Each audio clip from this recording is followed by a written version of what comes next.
और खबरों में आगे बढ़ लेते हैं। यूपी बीजेपी के प्रदेश अध्यक्ष का आज आजमगढ़ का दौरा है और ये बहुत ही महत्वपूर्ण माना जा रहा है। आजमगढ़ के प्रवास पर रहेंगे भूपेंद्र चौधरी, विभिन्न संगठनात्मक बैठकों में भी शामिल होंगे।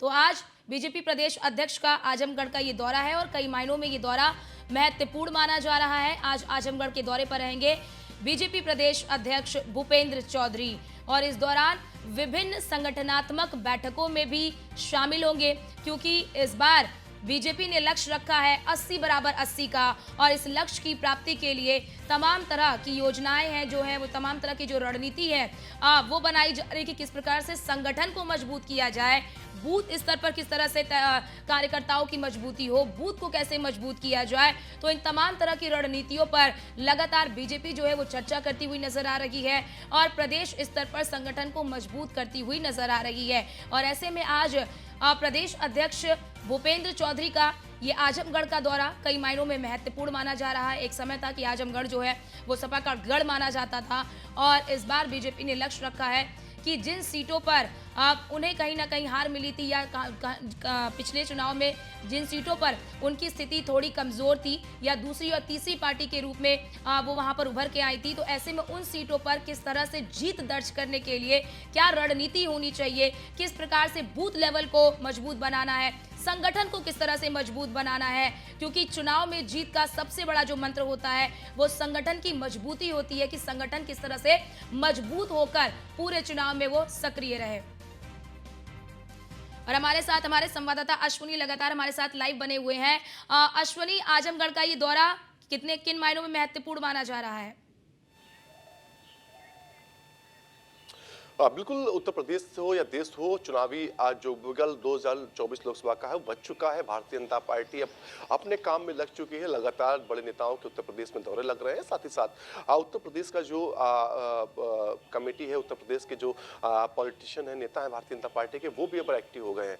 भूपेंद्र चौधरी का ये दौरा आजमगढ़ का है। आजमगढ़ भारतीय जनता पार्टी के लिए हमेशा से टफ सीट रही। 2022 का विधानसभा चुनाव हुआ, उस दौरान भी भारतीय जनता पार्टी को कुछ वहाँ से उम्मीद कुछ बेहतर नहीं मिला। तो इसलिए ये कहना मुश्किल होगा कि आने वाले 2024 जब लोकसभा चुनाव होना है उसमें आसानी तरीके से भारतीय जनता पार्टी वहां पर जीत हासिल कर पाएगी। इस चीज को भारतीय जनता पार्टी बखूबी जानती है कि गाजीपुर, मऊ, आजमगढ़ ये वो सीटें हैं घोषी जो भारतीय जनता पार्टी के लिए टफ है और ऐसे में कहीं ना कहीं इस चीज से भारतीय जनता पार्टी अपने आप को पीछे भी नहीं रखती, अलग भी नहीं रखता, उस पर मेहनत करती है।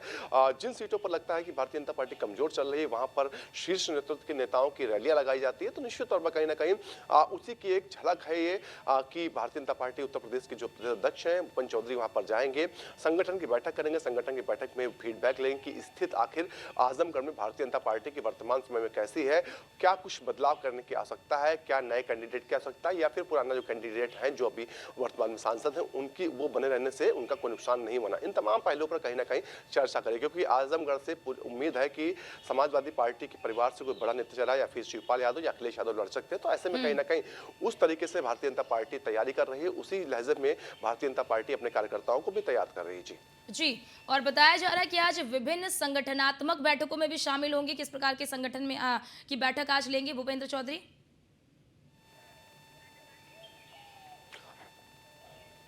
बिल्कुल, भारतीय जनता पार्टी के प्रदेश अध्यक्ष भूपेंद्र चौधरी जब पहुंचेंगे तो तमाम संगठन के जो कार्यकर्ता होते हैं भारतीय जनता पार्टी जिला स्तर के, उनके साथ बैठक करेंगे। आजमगढ़ के जो कार्यकर्ता होंगे उनसे फीडबैक लेंगे कि क्या कुछ और बेहतर आजमगढ़ में किया जाए जिससे 2024 का जो चुनाव है, लोकसभा चुनाव, भारतीय जनता पार्टी के लिए आसान होंगे। इन तमाम चीजों को लेकर के आज भूपेंद्र चौधरी चर्चा करने के लिए आजमगढ़ पहुंच रहे हैं। जी, अश्विनी, ये जरा ये भी बताइए, जैसा कि आपने भी बताया कि बहुत बेहतर परिणाम जो है कि नहीं मिले बीजेपी को आजमगढ़ से, फिलहाल मौजूदा स्थिति क्या देख रहे हैं आजमगढ़ में और बीजेपी के लिए क्या चुनौतीपूर्ण माना जाए आजमगढ़ को? बिल्कुल, 2022 का चुनाव विधानसभा चुनाव हुआ तो निश्चित तौर पर कहीं ना कहीं भारतीय जनता का सुपड़ा साफ हुआ वहां से। तो ऐसे में कहीं ना कहीं भारतीय जनता पार्टी बखूबी जानती है कि वहां पर अगर मेहनत नहीं की जाएगी तो एक बार फिर उनका नुकसान हो सकता है। और कहीं ना कहीं 4 जिले आपको गिनाए, 4 लोकसभा सीटें, गाजीपुर, मऊ, आजमगढ़ और घोसी, ये कहीं ना कहीं भारतीय जनता पार्टी के लिए नुकसानदायक उस क्षेत्र में है। तो उसको लेकर के साधा जा रहा है, कहीं ना कहीं चारों सीटों पर फोकस किया जा रहा है और चारों सीटों पर कहीं ना कहीं अपनी गढ़ बैठाई जा रही है, क्योंकि पिछले चुनाव में चारों सीटें भारतीय जनता पार्टी के हाथ से निकल गई थी। ऐसे में कहीं ना कहीं भारतीय जनता पार्टी इस बार तैयारी के साथ वहां पर लड़ रही, दमखम के साथ लड़ रही है।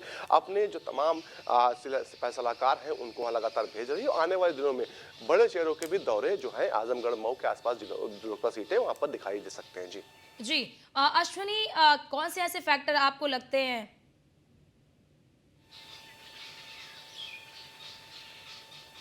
ठीक है अश्विनी, आप हमारे साथ बने रहिए, आपके पास लौटते हैं।